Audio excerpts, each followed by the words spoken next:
Bunu bir dəfəlik başa düşmək lazımdır. Sizin deməyiniz ki, sifət ayələri mütəşabihdəndir. Bu bir usul iddia etməkdir. Bu bir əqidə iddia etməkdir. Bu iddia mənsub olduğunuz adama, yəni İmam Əhməd rahimehullaha söykənməlidir. Əgər ona nisbətinizdə, mənsub olmağınızda həqiqətən də səmimisinizsə, elə isə göstərin, görək İmam Əhməd rahimehullah harda sifətləri mütəşabihdən hesab edib. Harda deyib ki, sifət ayələri, hədisləri mütəşabihdəndir. Heç şək yoxdur ki, İmam Əhməd rahimehullah Teala bu iddiadan canavar Yusifin qanından uzaq olduğu kimi uzaqdır. Bunda zərrə qədər də şək etmir.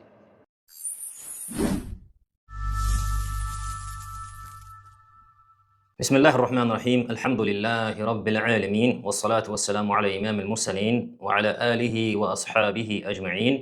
Əmmə ba'du və selamu aleykum və rahmetullahi və barakatuh. Elmi ki, möhkəm nədir? Mənası açıq aydın. Başqa bir məna ehtiva etməyən şeylər. Və həmçinin mütəşabih nədir? Mənası qapalı olan. Bizə mənası tam qapalı olan şeylərdir. Bu açıq aydın yalandır və sələfin də yoluna müxalifdir. İddia etmək ki, mütəşabih mütləq şəkildə mənası qapalı olan şey deyirlər, bu yalandır və xətadır. Bu və bunun kimlərinin belə düşünməsinə əsas verən şey Əl-İmran surəsi 7-ci ayəsini istədikləri kimi başa düşmələri səbəb olmuşdur. Ümumiyyətlə, təvhid mövzusunda isnad edə biləcəkləri dəlillərdən biri həmən bu ayədir. Əl-İmran surəsi 7-ci ayəsi. Hətta bunlarda təvhid fikrinin, nəzəriyyəsinin formalaşmasının 60%-ni elə bu ayəni səhv anlamalarının payına düşür. Ümumən, yeni həmbəllərin təvhid mövzusunda tutuna biləcəkləri dəlilləri cəmi 3 dənədir. Bundan artıq dəlilləri yoxdur. Birinci dəlilləri sələf imamlarından varid olmuş sifətlər gəldiyi kimi təsdiq edin, təfsir etmədən kəlamıdır. Onun da haqqında bundan qabaqki elmi rəddələrimizə danışdıq və haqqı istəyən insanlar üçün qənaətbəxş şəkildə cavab verdik ki, bu heç də onların anladıqları kimi deyildir. İkinci, tutuna biləcəkləri dəlilləri Əl-İmran surəsi 7-ci ayəsidir. Üçüncü dəlilləri isə İmam Əhməd rahimehullahdan rivayət olmuş sifətlər barəsində dediyi la keyfə və la mə'nə, sifətlərin keyfiyyəti və mənası yoxdur kəlamıdır. Bu dəlilləri səhv anladıqları üçün nəticə etibarilə onlarda təvhid əqidəsi formalaşmışdır. Bu dəlillər səhv anladıqlarını isbat etdiyimiz an bütün təvhid nəzəriyyəsi, etiqadı puç olmuş olacaq və bundan sonra da onların hər hansı bir dəlilləri ətrafında danışmağa gərək qalmayacaq. Çünki olan dəlilləri ancaq budur, bundan o tərəf onların bir dəlilləri yoxdur. Və bu videoda da Uca Allahın izni ilə Əl-İmran surəsi 7-ci ayəsi haqqında danışacağıq. Və bu videodan sonra sən mütəşabih nədir, təvil nədir, muhkəm nədir, bu terminlər ilə əlaqəli lazım olan bilgini Uca Allahın izni ilə alacaqsan. Bu terminləri doğru şəkildə fəhm etməyin sənə təvhidin bir zəlalət yolu olduğunu göstərəcək. Zaten yeni həmbəllərin də müsəlmanlardan, əhl-i sünnətdən azdırdığı kəslər elə bu terminlərdə cahil olduqlarına görədir və bu terminlərdən əslində nə qəsd olunur onu bilmədiklərinə görə yeni həmbəllərin təlbis və aldatmalarına düşüblər. Bundan sonraki elmi rəddiyəmizdə Uca Allahın izni ilə İmam Əhməd rahimehullah Teala'dan sifətlər haqqında varid olmuş kəlamı la mə'nə və la keyfə, sifətlərin keyfiyyəti və mənası yoxdur. İmam Əhmədin həmin bu kəlamı ətrafında danışacağıq və haqqı istəyən insanlar üçün qənaətbəxş şəkildə cavab verəcəyik. İnşallah bildirəcəyik ki, bu heç də bu yeni həmbəllərin düşündüyü, iddia etdiyi kimi deyildir. Biz hətta belə bir təklif də edib deyirik ki, təklif irəli sürüb deyirik ki, fərq etməz kim olursa olsun, istər sələfi cəmaatına mənsub adam olsun, istər bizim müxaliflərimiz olsun, Əşari, Maturidi, yeni həmbəli, fərq etməz kim olur olsun, insaf və ədalət nöqteyi nəzərə. Deyirik ki, hər kəs həmən bu yeni həmbəlinin sifətləri mütəşabihdən hesab etdiyi və bir də İmam Əhməd rahimehullahın sifətlər mövzusunda la keyfə və la mə'nə, sifətlərin mənası və keyfiyyəti yoxdur kəlamı haqqında bu adamın çıxışına hər biriniz dinləyin və sonra da bizim ona verdiyimiz elmi rəddiyə qulaq asın. Nə üçün biz belə bir təklif irəli sürürük? Çünki bu şəxs öz rəddiyələrində bildirir ki, sələfi cəmaatının böhtancı bir cəmaat olduğunu deyir. Yəni bildirir ki, güya ki biz böhtancı bir cəmaatıq. Bu təklifi də biz ona görə edirik ki, kimin bu ada daha layiq olduğunu görəsiniz və görəsiniz ki, bu insanın bizə yönləndirdiyi ittihamlar nə qədər əsassız və nə qədər cılız bir ittihamlardır. Deməli, bu yeni həmbəllər Əl-İmran surəsi 7-ci ayəsini dəlil gətirərək deyirlər ki, Allah subhanahu wa ta'ala Quran-Kərimdə buyurub ki, وَمَا يَعْلَمُ تَأْوِيلَهُ إِلَّا اللّٰهِ Onun təvilini, yəni mütəşabihlərin təvilini yalnız Allah bilir deyə Uca Allah buyurmuşdur. Deyirlər ki, təvil isə bir şeyin mənasını açıqlamaq deməkdir. Xəbəri sifət nasları da mütəşabihdəndir. Mütəşabihin də mənasını ayəyə əsasən ancaq Allah bilir. Demək ki, onların da, yəni xəbəri sifətlərində təvilini, yəni mənalarında yalnız Uca Allah biləcək. Bu cür söyləmələrinin səbəbi onların həm təvil və həm də mütəşabihdən ayədə nə qəsd edildiyini yanlış anladıqları üçündür. Ona görə də biz deyirik, məsələ təkcə sizin ayəni bu cür yanlış anlamağınız deyil. Məsələ sifətlərin mütəşabihdən olması iddiası İmam Əhməddən varid olmuşdurmu yoxsa yox? Madəm siz özünüzü İmam Əhmədə nisbət edirsiniz, ona həm usulda, həm furuda təqlid etdiyinizi iddia edirsiniz, elə isə İmam Əhməddən bu mövzuda bir nas nəql edin, desin ki, sifət nasları, sifət ayələri mütəşabihdəndir. Və ya İmam Əhməddən bu mövzuda zahir olan bir nəql gətirin, İmam Əhməd orada desin ki, onun sözündən, zahirindən belə çıxsın ki, sifətlər mütəşabihlərdəndir. İmam Əhməddən bu mövzuda bir əsasınız varmı? Madam özünüzü deyirsiniz ki, həm bəliyik, İmam Əhmədə tabiik, həm furuda, həm usulda İmam Əhməd rahimehullah harda deyib ki, mütəşabih sifətlər, sifət nasları, sifət ayə və hədisləri mütəşabihdəndir. Bunu isbat edə bilərsinizmi? Təbii ki, bunu isbat etməyiniz mümkün deyildir. Çünki İmam Əhməd rahimehullah təalənin belə bir kəlamı mövcud deyil. Sizin deməyiniz ki, sifət ayələri, bunu bir dəfəlik başa düşmək lazımdır. Sizin deməyiniz ki, sifət ayələri mütəşabihdəndir. Bu bir usul iddia etməkdir. Bu bir əqidə iddia etməkdir. Bu iddia mənsub olduğunuz adama, yəni İmam Əhməd rahimehullaha söykənməlidir. Əgər ona nisbətinizdə, mənsub olmağınızda həqiqətən də səmimisinizsə, elə isə göstərin, görək İmam Əhməd rahimehullah harda sifətləri mütəşabihdən hesab edib. Harda deyib ki, sifət ayələri, hədisləri mütəşabihdəndir. Heç şək yoxdur ki, İmam Əhməd rahimehullah təalə bu iddiadan canavar Yusifin qanından uzaq olduğu kimi uzaqdır. Bunda zərrə qədər də şək etmirik. Tabiin, ətbə'u tabiin və ya yaşadığı dövr 4 imama təsadüf edən bir dənə də olsa imamın adını çəkin, desin ki, mütəşabih mənası qapalı olan deməkdir. Sifətlər də mütəşabihdəndir. Ona görə sifətlərin də mənası nədir? Qapalıdır. Bunu isbat etməyiniz təbii ki, mümkün deyildir. Çünki belə bir sələf, belə bir nəql, belə bir iddia, belə bir əqidə sələf imamlarından varid olmamışdır. Zaten bu sualı illərdir veririk. Təxminən 2019-2020-ci ildən bu sual verilir və görsənən odur ki, yeni həmbəllər arasında hələ də bu suala cavab verə biləcək bir kəs yetişməmişdir. Deməli, keçək indi əsas ayənin məğzinə, ayəni dəlil olaraq onlar necə istifadə edirlər? Öz təvhid inanclarına. Deməli, iddia edirlər ki, Allah subhanahu wa ta'ala Əl-İmran surəsi 7-ci ayəsində buyurub ki, وَمَا يَعْلَمُ تَأْوِيلَهُ إِلَّا اللّٰهِ Onun təvilini ancaq, yəni mütəşabihlərin təvilini ancaq Allah subhanahu wa ta'ala bilir. Deyirlər ki, burada vəqf, durma işarəsini bildirən işarə Allah kəlməsinin üzərində olmalıdır. O zaman ayə belə başa düşdür onda. Ayəni oxuyursan, وَمَا يَعْلَمُ تَأْوِيلَهُ إِلَّا اللّٰهِ Ləfzul cələlə, Allah kəlməsinin üzərində vəqf edirsən, durursan, sonra ayəni davam edirsən.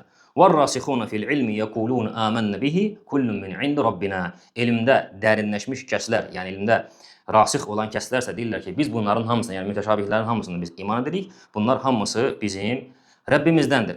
Durma işarəsini Allah kəlməsinin üzərində qoymaqla bildirmək istəyirlər ki, mütəşabihin təvilini yalnız uca Allah bilir. Və özləri də təkidlə vurğulayırlar ki, vəqf işarəsi Allah kəlməsinin üzərində olmalıdır. Yəni, həqiqətən də əgər vəqf işarəsinin, durma işarəsinin, ləfzul cələlənin Allah kəlməsinin üzərində edilikdə məna biraz fərqli çıxır. Fikir verin, ayəni oxusan, وَمَا يَعْلَمُ تَأْوِيلَهُ إِلَّا اللّٰهِ Burada vəqf etsən, dursan, mütəşabihin təvilini ancaq Allah bilir, dayansan və sonra وَالرَّاسِخُونَ فِي الْعِلْمِ يَقُولُونَ آمَنَّ بِهِ كُلٌّ مِنْ عِنْدِ رَبِّنَا Elmdə rasix olanlar dedilər ki, biz bunların hamısına iman edirik, bunlar hamısı bizim Rəbbimizdəndir.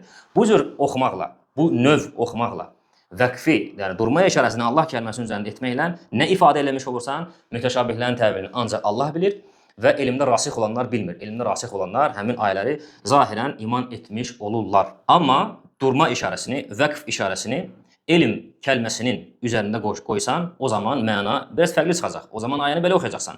وَمَا يَعْلَمُ تَأْوِيلَهُ إِلَّا اللّٰهُ وَالرَّاسِخُونَ فِي الْعِلْمِ Elm kəlməsinin üzərində vəqf etsən, o zaman məna bu cür çıxacaq.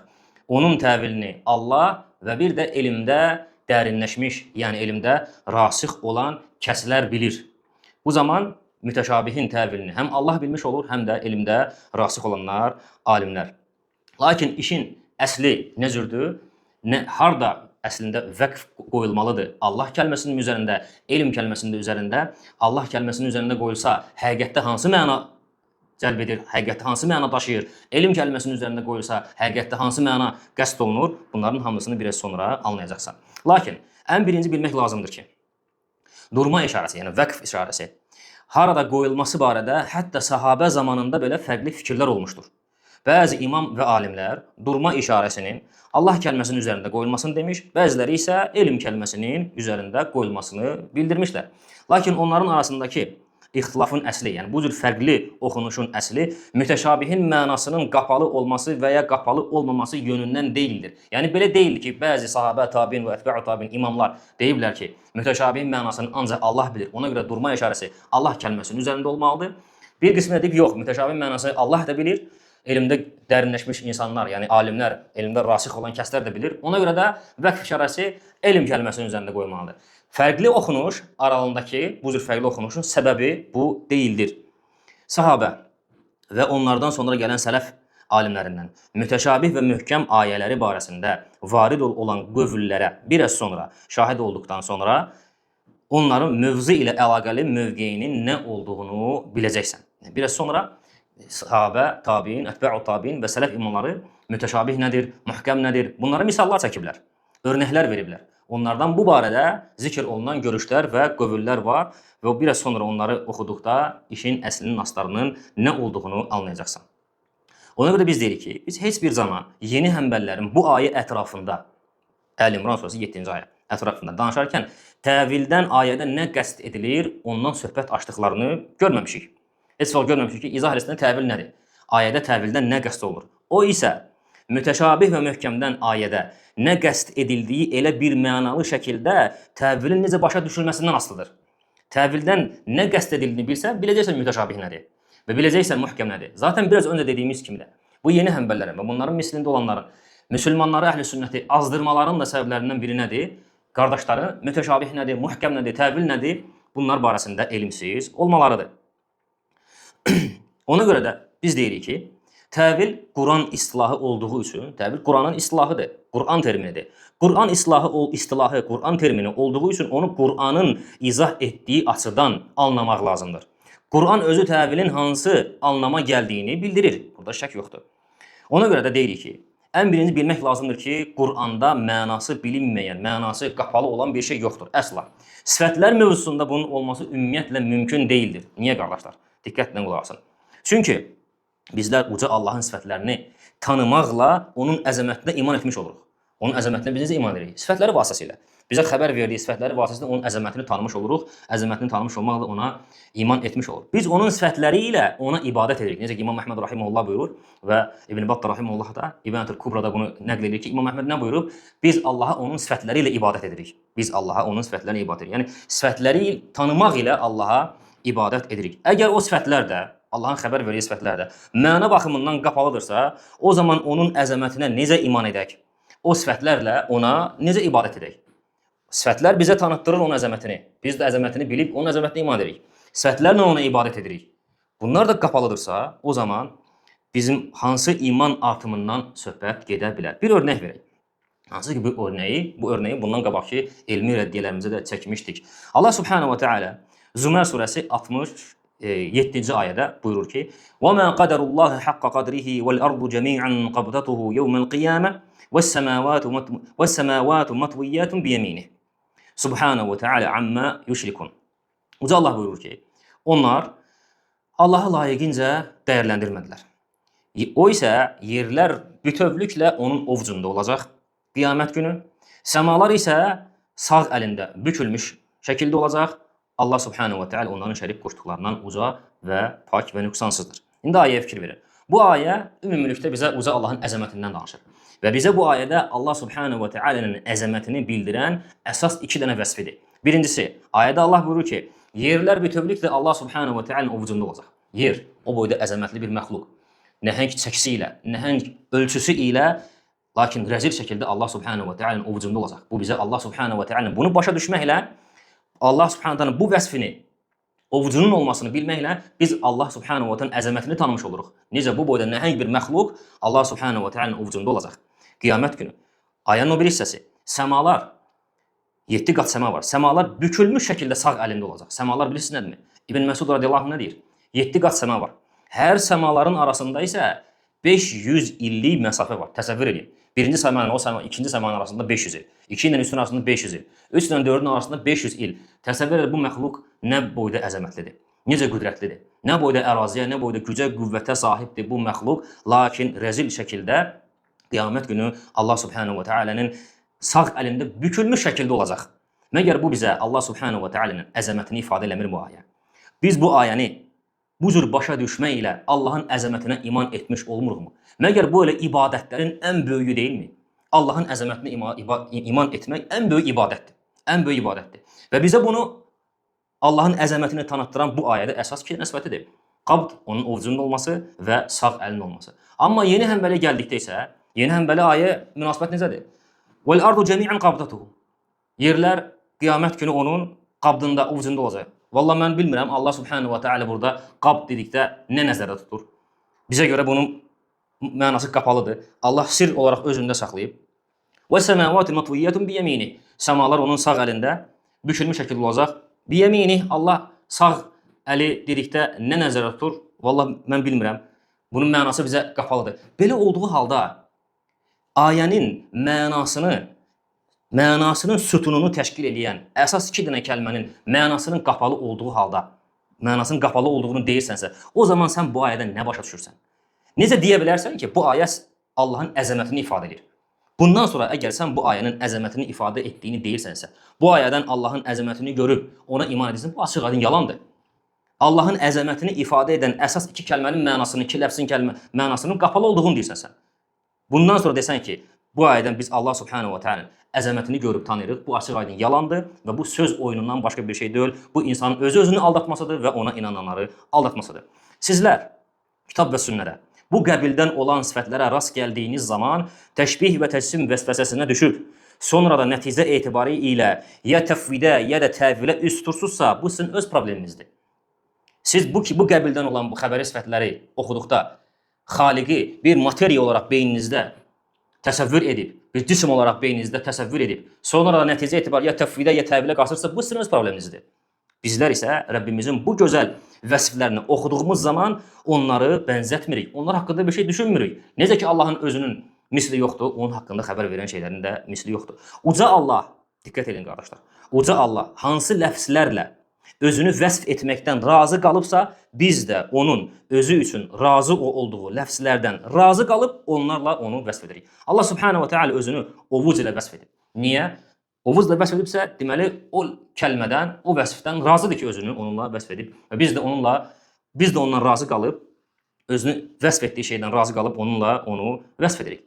Bir mənalı şəkildə deyirik ki, Uca Allahın kitabında mənası qapalı olan bir şey yoxdur. Ona görə də İbn Qutaybə rahimehullah təala yazdığı Muşkilul Quran adlı kitabında sifət ayələri ilə bağlı çox dəyərli bir söz söyləyir.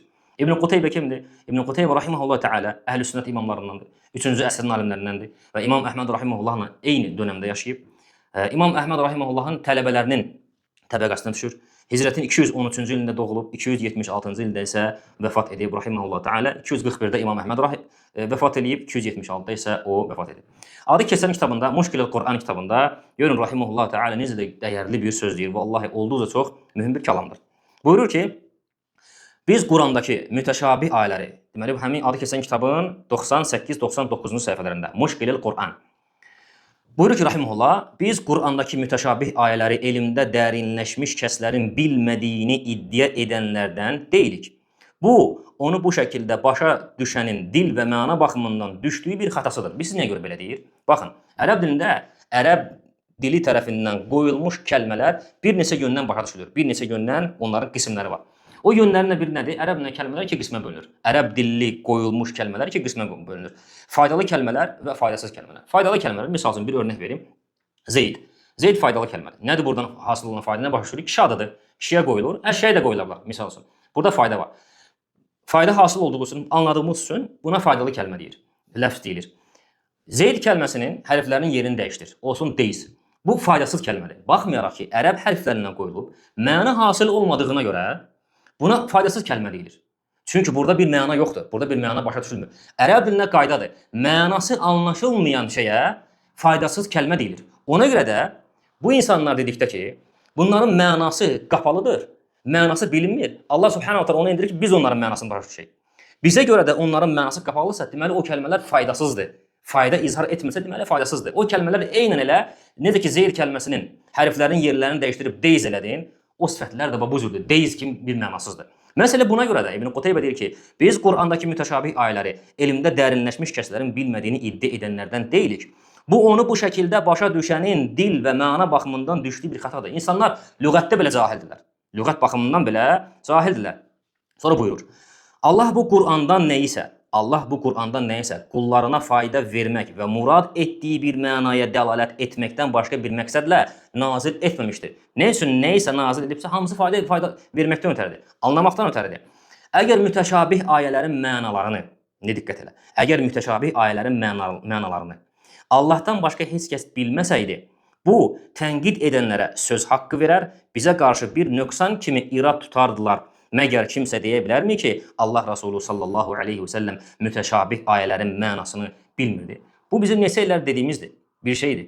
Hansı ki biz dəfələrlə bunlara deyirik ki, siz dedikdə ki, bu sifətlərin mənası qapalıdır, Allah sir olaraq özündə saxlayıb, ondan başqa heç kəs bilmir, bu heç kəsin altına da Rasulullah sallallahu aleyhi və səlləm daxildir. Və İbn Qutaybə də deyir ki, belə olsa, desək ki, mütəşabihlərin mənasını heç kəs bilmir. Bu bizim düşmənlərimizin əlinə silah vermək kimi bir şeydir. Ona görə sabah da onlar gəlib bizə deyə bilərlər ki, məgər Peyğəmbər sallallahu əleyhi və səlləm kitabda başa düşmədiyi bəzi ayələr mi var idi? Həqiqətdə də elədir. Bu, yəni demək ki, sifətlərin mənası qapalıdır, mənaları bilinmir. Varsa mənası ancaq Allah Subhanahu taala bilir. Bu bizim İslam düşmənlərinin əlinə bir silah verməkdir. Sabahları onlardan hansısa biri desə ki, sizin kitabınızda elə ayələr var ki, hətta Peyğəmbəriniz belə anlamır. Bu haqq tərəfdən olacaq. Çünki İslam ümmətinin içərisində olanlar bunu deyirlər ki, Quranda elə şeylər var ki, onun mənasını ancaq Allah Subhanahu taala bilir. İndi baxın sözünə davam edərək İbn Qutaybə rahimehullah taala görünür.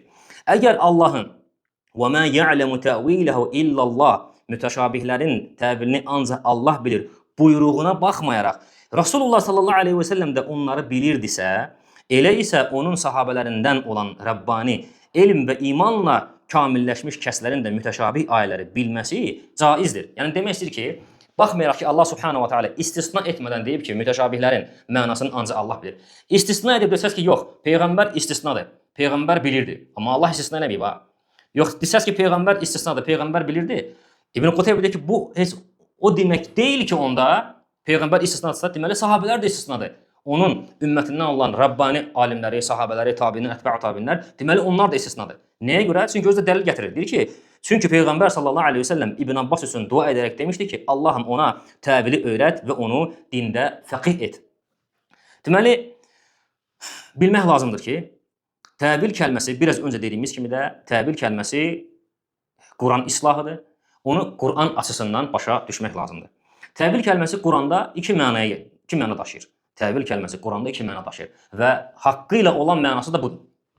Quran-ı Kərimdə iki mənadan daşıyır. Başqa məna daşımır. Onlardan birincisi təvil, yəni bir şeyin həqiqəti, işin nəticə etibarı ilə vaxtı gəlib çatdıqda hansı keyfiyyət və mahiyyətdə olması. Təvilin birinci mənası budur. Yəni bir şeyin mahiyyətinin və keyfiyyətinin bilinməsi. Buna uca Allahın bu buyruğu dəlildir. Deməli Yusif surəsində Allah Subhanahu taala buyurur ki, o, yəni Yusif, ata-anasını taxtın üzərinə qaldırdı. Hamısı onun qarşısında səcdəyə qapandı. O, Yusif dedi, atacan, bu əvvəldən gördüyüm yuxunun təvilidir. Rəbbim onu haqq olaraq gerçəkləşdirdi.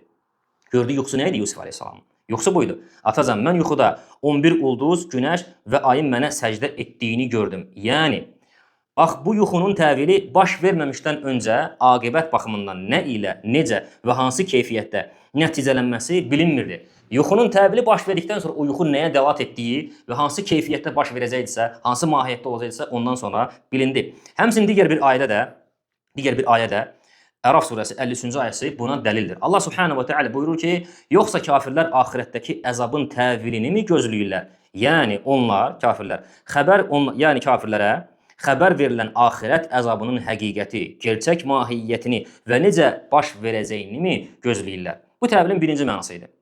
Yəni bir işin necəliyinin, keyfiyyətinin, mahiyyətinin hansı şəkildə baş verməsinin və olmasının mənası. Təvilin birinci mənası budur.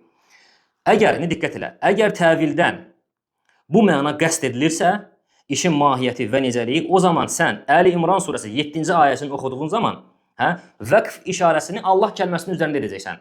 Və mə ya'lemu ta'vilehu illallah. Lafz-ı cəlalən üzərində durarsan. Nəyə görə? Çünki işlərin həqiqi mahiyyətini və onların daxili gerçəkliyini açıq-aydın şəkildə yalnız uca Allah bilir. Elə buna görə də istər xəbəri sifətlər olsun, istərsə də məna sifətlər olsun, Allahın eşitməsi, görməsi, həyatı, qüdrəti. Hamısını bu yöndən mütəşabihdən hesab edə bilərik. Çünki onların mahiyyət və necəliyini uca Allahdan başqa heç kəs bilmir. Lakin onların xitab olunduqları ləfslərin fəhmi yönündən bütün sifətlərin hamısı xəbəri və qeyri-xəbəri hamısı nədir? Muhkəm ayələrdəndir. Quranda təvildən qəsd edilən ikinci məna. İkinci məna hansıdır? Təvildən qəsd edilən ikinci məna, yəni təfsir, izah və bir şeyin mənasını bəyan etmək anlamındadır. İkinci mənası təvilin Qurani-Kərimdə. Bu uca Allahın bu buyruğunda olduğu kimidir. Yenə Yusif surəsi 36-cı ayədə Allah subhanahu wa ta'ala bizə Yusifin zindan yoldaşlarının gördüyü yuxusu var. Həmin zindan yoldaşları gördükləri yuxu barəsində Yusif əleyhissalama deyirlər ki, ey Yusif, bizə gördüyümüz yuxunun təvilindən xəbər ver. Yəni nəyindən? Təfsirindən xəbər ver. Açıqla, təfsir et bizə bizim yuxumuzu. Elə bu məna ilə də əlaqədar olaraq İmam İbn Cərir At-Tabari rahimehullah təala öz təfsirində adəti üzrə nə edirdi? Bir ayə nəql edib, bir ayə gətirirdi. Ayəni təfsir etməmişdən qabaq, ayənin önündə adəti üzrə həmişə İbn Cərir At-Tabari nə deyirdi? Ayənin təvili barəsində söz. Yəni ayənin təfsiri barəsində söz. İmam İbn Cərir rahimehullah deyəndə ki, ayənin təvili yəni nəyi? Ayənin təfsiri. İndi diqqət elə. Əgər təvil bu mənada başa düşülərsə, təfsir, bəyan və izah, onda dayanma, vəqf işarəsi ayəni oxuduğun zaman elm kəlməsinin üzərində qoyasan. Yəni ayəni belə oxuyasan. Və mə ya'lemu təviləhu illallahu vər-rasixuna fil ilm. Onun mütəşabihlərin təvilini Allah və elmdə rasix olanlar da bilirlər. Niyə? Çünki elmdə dərinləşmiş kəslər xitab olunduqları mətnin mənasını və təfsirini bilib anlayırlar. Hərçənd işlərin həqiqi mahiyyətini olduğu kimi tam şəkildə əhatə edən bir elmə sahib olmasalar da belə. Ona görə də Bəğəvi rahimehullah təala, həmçinin İbn Kəsir öz təfsirlərində İbn Əbi Nəcihdən, onun da Mücahiddən, onun da İbn Abbasdan rəvayət etdiyi əsərdə deyilir ki, Abdullah İbn Abbas radiyallahu anhuma buyurdu ki, mən mütəşabihlərin təvilini bilən elmdə dərinləşmiş kəslərdənəm. Demək ki, mütəşabih heç o demək deyil ki, mənası qapalı olan demək deyil. Xeyr. Necə ki, İbn Abbas radiyallahu anh deyir ki, mən mütəşabihlərin təvilini bilən elmdə dərinləşmiş kəslərdənəm. İbn Abbas radiyallahu anhuma nəyə görə belə deyir? Çünki Peyğəmbər sallallahu aleyhi və səlləm nə etmişdi? Onun üçün dua etmişdi ki, Allahım ona təvili örgət və onu dində fəqih et. Ona görə də İbn Abbas radiyallahu anhuma Qurani-Kərimdə bəzi insanların kəlməni anlamadıqları üçün, məsələn, istiva kəlməsi qarib kəlmə olduğu üçün, qərib kəlmə olduğu üçün istivanı nə etmişdi? Təfsir etmişdi lüğətdəki mənası ilə. İstiva, yəni irtəfəə, alə, saədə. Nəinki İbn Abbas, digər sahabələr və İbn Abbasın ən böyük tələbələri, tabinlərdən olan tələbələri. Təbil kəlməsi Quranda bu iki mənadan kənar işlədilmir. Ya işin necəliyi və mahiyyəti mənasında, ya da ki, təfsir, bəyan və izah mənasında işlədilir. Bu izahdan sonra hansı mütəşabihi yalnız Allah bilir və hansını isə elmdə dərinləşmişlər bilir. Artıq sən bunu anlamış oldun. Yaxşı, təvilin başqa mənası varmı? Bəli, var. Təvilin başqa bir üçüncü mənası da var. Təvilin üçüncü mənası isə bu bidət əhlinin kəlməni zahiri mənasından başqa mənaya daşımaq üçün anlamalarıdır. Yəni, məsələn, uca Allahın əlinin qüdrət, nemət kimi təbil etmələri, Allah subhanahu wa ta'ala'nın ərşin fövqünə istiva etməsini hökmü altına almaq kimi təbil etmələri. Elə sələf imamlarının da sifətlər mövzusunda inkar etdiyi təbil də elə bu idi. Çünki İmam Tirmizi rahimehullah ta'ala öz sünənində 3-cü cild 51-ci səhifədə buyurub ki, deyir ki, uca Allah öz kitabında bir çox yerdə əlindən eşitməsindən və görməsindən danışmış. Cəhmilər isə belə sifətləri təbil edərək elm əhlinin təfsiri ilə yox, özlərinin təfsirləri ilə təfsir etmişlər. Ona görə nəticə etibarilə cəhmilər demişlər ki, uca Allah Adəmi əli ilə yaratmamış və demişlər ki, Quran və sünnətdə harda əl varid olubsa, o əldən qəsd, nemət və qüdrətdir. Deməli, usul elminə görə muhkəm nədir və mütəşabih nədir? Usul elminə görə muhkəm nədir və mütəşabih nədir? Usul elminə görə muhkəm və mütəşabih aşağıda izah edəcəyim şəkildədir. Muhkəmin islahı mənada, muhkəmin islahı yəni usul elmində, deyəndə ki, islahı məna yəni usul elmində. Çünki usul elmi yönündən danışırıq. Ona görə islahı məna deyəndə yəni usuldakı mənası. Muhkəmin islahı mənası usul elmində 3 cür tərifi var. Muhkəm usul elmində 3 cür tərif olunmuşdur. 3 cür tərif olunmuşdur. Birinci mənası muhkəmin Yəni möhkəm ayələr onlardılar ki, mənası, muradı aydın və bilinən olan, mənası aydın olan ayələr. Misal üçün Allah Subhanahu va Taala buyurur ki, "Aqimus-salah", namaz qılın. Yəni burada açıq-aydındır. Söhbət bir ibadət növündən gedir. Təkbirlə başlayır, salamla bitir. Namazdan gedir söhbət. Açıq-aydındır. İkinci tərifi möhkəmin. Yalnız bir ehtimalı qəbul edən, başqa yozuma açıq olmayan möhkəm ayə, möhkəm dəlil odur ki, yalnız bir ehtimal qəbul edir. Başqa yozuma açıq olmayan, yəni bir dənə mənası var onun. Misal üçün Allah Subhanahu Taala buyurur ki, "Aqimus-salah", biraz öncə çəkdiyimiz misal, namaz qılın. Namaz qılın, yəni arada qılın, arada qılmayın dəlalət edir, xeyr. Namaz qılın, oruç tutuna dəlalət edir, xeyr. Namaz qılın, zəkat verin. Zəkata dəlalət edir, xeyr, zəkat dəlalət etmir. Bir mənaya dəlalət edir. Başqa ehtimallara bağlıdır. Mümkün deyil harasa aparasan, harasa daşıyasan. Mümkün deyil. Bir mənaya aid edilir. Bu ikinci tərifidir. Möhkəmin üçüncü tərifi isə özü-özlüyündə yetərli olub əlavə izaha ehtiyac duymayan bir şey. Misal üçün Allah Subhanahu Taala buyurur ki, övladlarınızı öldürməyin. Evladlarınızı öldürməmək özü-özlüyündə dəlalət edir ki, bu ayə burada Allah əmr edir ki, qadağan edir ki, insanlar aclıq ucbatından, fəqirlik ucbatından övladlarını öldürməsin. Bu ayənin buna dəlalət etməsi üçün qıraqdan bir dəlillə ehtiyac yoxdur. Qıraqdan bir ipucu ehtiyac yoxdur ki, o dəlili gətirəsən, o ifadə eləsin ki, həqiqətən də bu ayədə Allah demək istəyir ki, övladlarınızı öldürməyin. Xeyr, özü-özlüyündə özünü ifadə eləyir və başqa bir şeyə də ehtiyac yoxdur.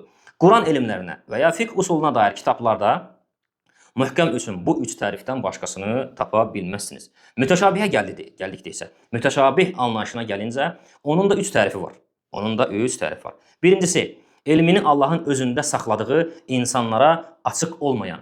İndi biri dərhal tez tələsik bizim bu videonun altında şərh bölməsində yazacaq ki, gördün, elə biz dediyimizi deyir. Biz də deyirik ki, Quranda elə bir şeylər, ayələr var ki, Allah onun elmini hamıdan gizli saxlayıb, heç kimə deməyib, özündən başqa heç kəs bilmir onu. İndi görürsünüz, bu da bizim dediyimizi deyir.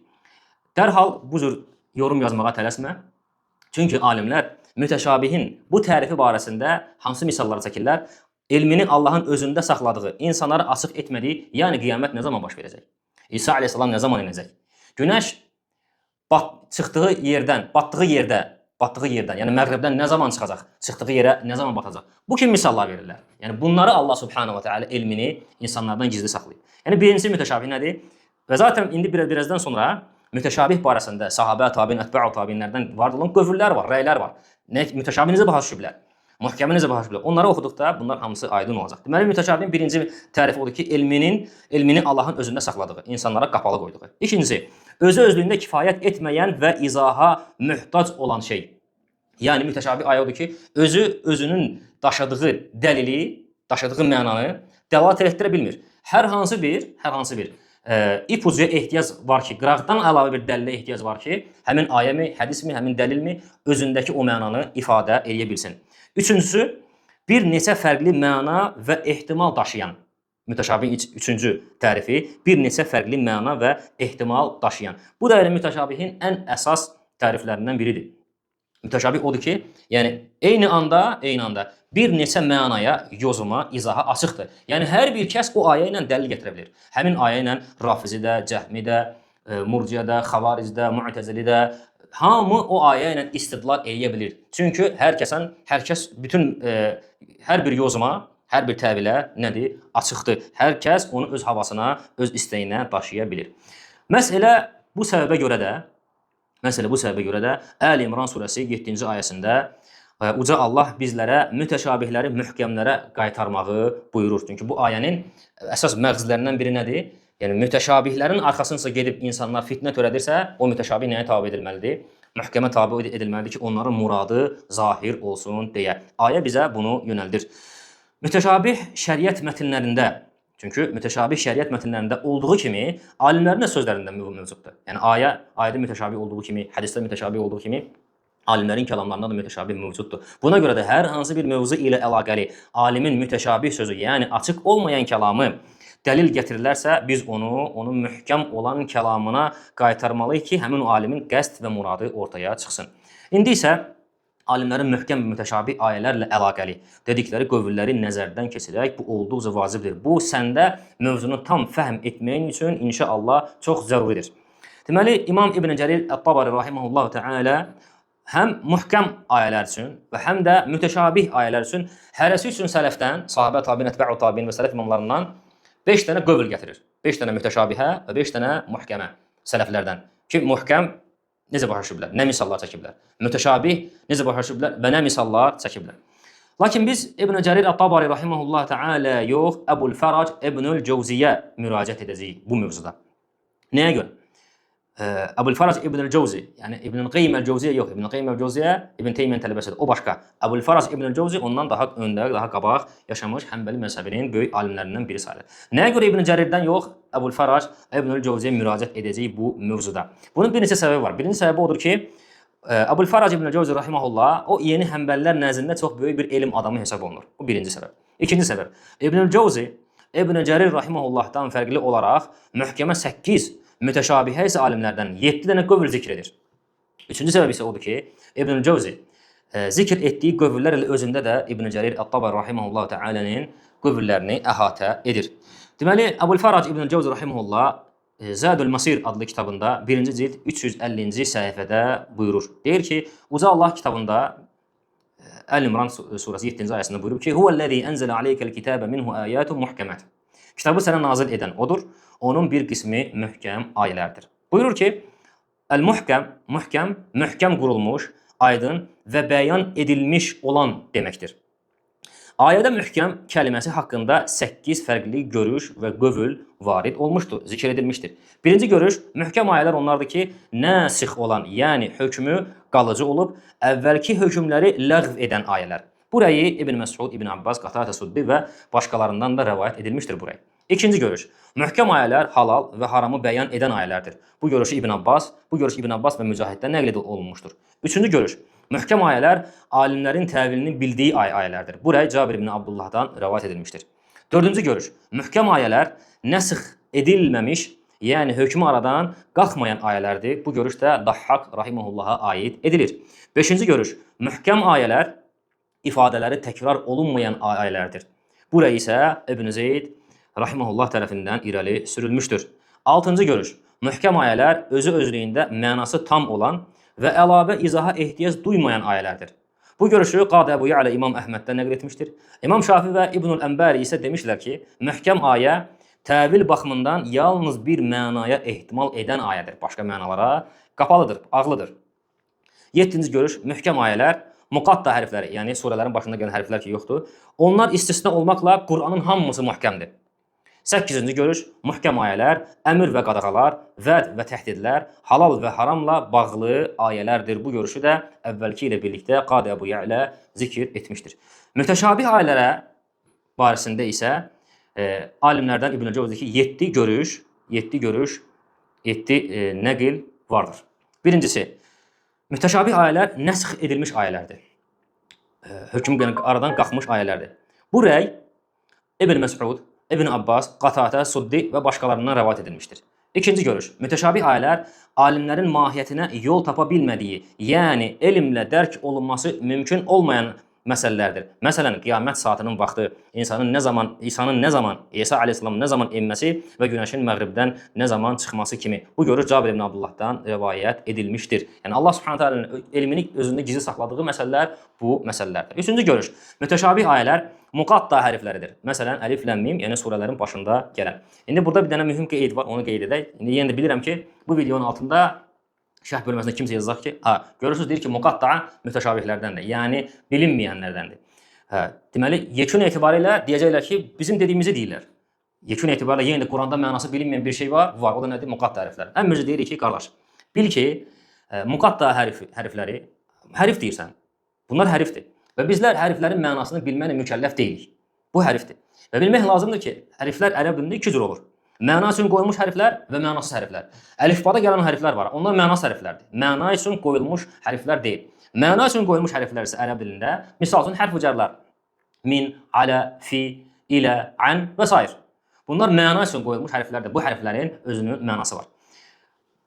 Məsələnin o biri tərəfi odur ki, hətta huruful muqatta'a, bu muqatta hərfləri surələrin başında gələn, hətta onları belə təfsirlərə baxsaz, ən qədim təfsirlər, hətta orta əsrlərdə yazılmış təfsirlərə baxsaz, görərsiniz ki, sahabə, tabiin və ətba'u tabiin hətta o hərfləri belə mənasının olduğunu deyiblər və şərh və təfsir ediblər ki, o hərflər hər biri Allah Subhanahu va Taala'nın adları ilə bağlıdır. Təfsirə baxanlar bunu bilirlər. Deməli, dördüncü görüş mütəşabihlərlə əlaqəli. Mütəşabih ayələr mənaları bir-birinə qarışan, anlaşılması çətin olan ayələrdir. Bu görüş Mücahidə aiddir. Beşinci görüş mütəşabih ayələr ifadələri təkrar olunan ayələrdir. Yəni bu rəy İbn Zeyd tərəfindən söylənmişdir. Yəni Allah Subhanahu va Taala Musa əleyhissalam qissəsini bir neçə ayələrdə deyib və ya Allah Subhanahu va Taala'nın iblislə danışması, iblisin asi olması, Adəmin günah işlətməsi, bunlar hamısı bir neçə ayələrdə, surələrdə işlədilib. Altıncı görüş mütəşabih ayələr təvil baxımından bir neçə ehtimala açıq olan ayələrdir. Ona görə İbn Əmbəri demişdir ki, möhkəm ayə təvilə ehtimal etməyən və anlayan şəxs üçün gizli qalmayan ayədir. Mütəşabih isə müxtəlif təvillərə məruz qala bilən ayədir. Mütəşabihin əsas mənalarından biri budur. Yəni bütün təvillərə açıqdır. Hər hava əhli, hər kəs onu öz havasına, öz əqidəsinə daşıya bilir. 7-ci və sonuncu görüş mütəşabih ayələr, qissələr və məsələlərdir. Bu görüşü də Qadi Əbiyələ zikr etmişdir. Deməli, fikir versəniz, biraz öncə, yuxarıda da möhkəm və mütəşabihə usul yönündən yanaşdığımız zaman hansı təriflər ilə tanış olduqsa, elə onları sələf imamlarının mütəşabih və möhkəm haqqında dedikləri qövüllərində özünü əks elədiyini gördük. Bu 7 görüşün heç birində gördünüz ki, sifət mövzusuna toxunulmamışdı. Sifətlərin mütəşabihdən olunmasına misal çəkilməmişdi sələf imamları, sahabə və tabiin, ətba'u tabiin tərəfindən. Deməli, bu izah Qurani Kərimdəki mütəşabih anlayışını necə dəqiq sərhədlərlə müəyyən etdiyini və bu mövzuda sonradan ortaya atılan yanlış yanaşmalardan nə qədər uzaq olduqlarını açıq şəkildə göstərir. Və güman edirəm ki, bu elmi rəddiyə ilə artıq sən mütəşabih nədir, muhkəm nədir, təvil nədir, bunları bilmiş oldun və bunları bilmək ilə də sən artıq təfvidin zəlalət bir yolu olduğunu anlamış olacaqsan. Çünki məhz elə bu terminlərdən müsəlmanın cahil qalması, nəyə dəlalət etdiyini, nə mənada, hansı anlamda olmasını bilməməsi səbəb olur ki, belə insanlara müsəlmanlar aldanır. Bu miqdarla kifayətlənək doğrusunu Allah bilir. Elhamdülillahi Rabbil alemin.